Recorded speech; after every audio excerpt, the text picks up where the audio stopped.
Years ago when I was just a kid, my parents had a cottage in the Highlands of Halliburton, but it was actually situated in the middle of a farm. It was on a creek. It was pretty primitive. We didn't have hydro. We didn't have any running water. We didn't have insulation, but it was there and it was what we were used to. And because it was on a farm, not only did I enjoy seeing some cows and some chickens and hear the cowbells early in the morning, but I got the opportunity to work with the farmer in getting the bales of hay in the early and late summer, and also working in the harvest. And when I say harvest, it was really bringing in the stooks of grain from the field, and we would set up a huge thrashing machine in the barnyard, and we'd feed these stooks of grain into the thrashing machine, set up the chute, and would spit the grain out into the granary. And it was great. I really, really enjoyed it. Mind you, it was hard work. You were covered with chaff and corruption, but it was neat to see the finished product, these granaries filled up with grain. Well, when the farmers did that, they really had three choices. They could either sit on the grain and leave it there. And that means that the next year they could come back and they'd look at it, and minus the bushels that the chipmunks carried away, they'd have the grain. And they'd have it the year after and so on. It wouldn't grow, it wouldn't increase, it wouldn't produce them any money, but it would be there. The second thing they could do is they could sell it. And if they sold it, they would be converting the grain into cash, which they could spend. Now, the problem is they wouldn't have any more grain coming in future years, but they would have some revenue. Or the third thing that they could do, and this is what farmers would do, is they'd take a portion of that grain and they'd take it out in the spring and they'd re-sow the seed into the fields so they'd have another crop the next year. And that's what I want to talk to you about. Not so much about farming, but I want to talk to you about feeding your equity back into some form of an investment. And the equity I'm talking about is the equity in your home.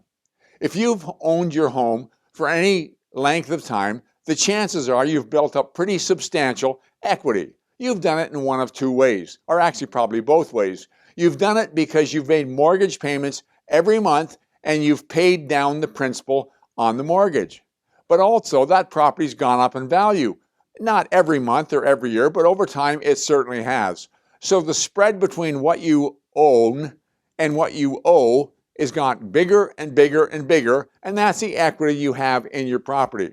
And what I'm encouraging you to do is tap into that equity. You could just leave it there, and that's fine. It gives you a place to live. You need a place to live, and it just sits there year after year, that equity.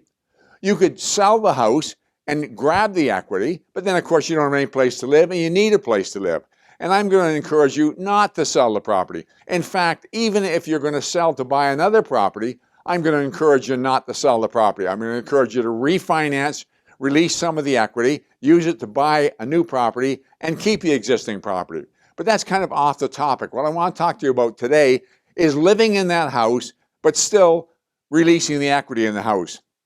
And by that, I mean taking out an equity credit line. Now, before we get into that, I'm going to tell you, you have to rearrange your thinking. Your parents probably told you, never get into debt.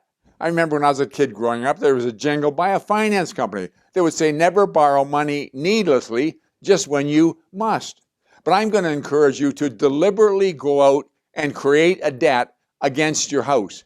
You have to understand there's a difference between good debt and bad debt. The money we spend on consumables that have no lasting value is bad debt. We buy furniture, we buy food, we go for a trip and so on, and we commit it to a credit card and we have to pay that debt off. We have nothing to show for it after. That's a bad debt. But there's also good debt, and good debt by the principle of leverage creates us more money, and that's what I'm talking about here. So I'm encouraging you to take out a line of credit against the equity in your house. Now, there's some benefits to that. One of the things about a credit line is that you will only be charged for what you use. Another benefit is that you can use it for whatever you wish. So if you want to, as I'm going to encourage you to do, to use that to buy an investment property, then you're allowed to do that, and that's your down payment. You don't actually have to have savings. It can be savings in the form of equity in your house that you're releasing. So you take that out, and another benefit is when you take the money out on your personal residence as a credit line, that interest that you're going to pay on that credit line is tax deductible because you're using it for an investment. let's just work the numbers for a minute. Let's suppose you take out $200,000 out of equity out of your principal residence.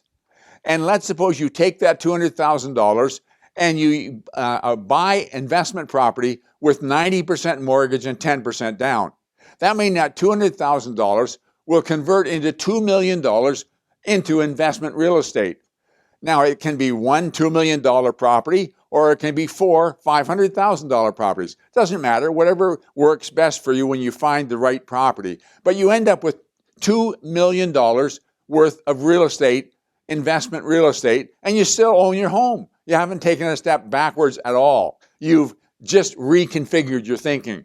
Now, once that property is paid off, that investment property is paid off, let's suppose the cap rate or the return on investment is 5%. Based on $2 million acquisition value of the property, that means it will generate you, once it's paid for, passive income of $100,000 a year. So what that means is you're taking out $200,000 to end up with passive income every year of $100,000. That's pretty good return. And yet that's exactly how it works. Now, let me caution you. You've got some challenges here. Once you do that, one of the first things you're going to want to do is pay off that mortgage. When you hit retirement, the goal is to be debt-free, both on your personal residence and on your investment property. So the property that you acquire, you're going to want to amortize it over as short a period of time as possible, as functionally possible, and I aim for 15 years. And also, you're going to have to now tighten your belt and start making personal mortgage payments like you had to do before your house was paid off. Or if you've increased, you have an existing mortgage and you're adding a credit line, now you have two payments to make. You're going to have to tighten your belt, make those two payments, but bear in mind it's not forever. It'll get paid off. The investment property will get paid off. One day when you retire, you'll have your home free and clear. You'll have your investment property or properties. You have $100,000 a year coming in to retire. It'll work out really, really well. So going back to that farm analogy, don't leave the grain in the granary. Don't sell it and spend it. Put it back into the soil, plant the seed, and enjoy the increase. Thanks so much for taking time to watch this video. Talk to you again next week.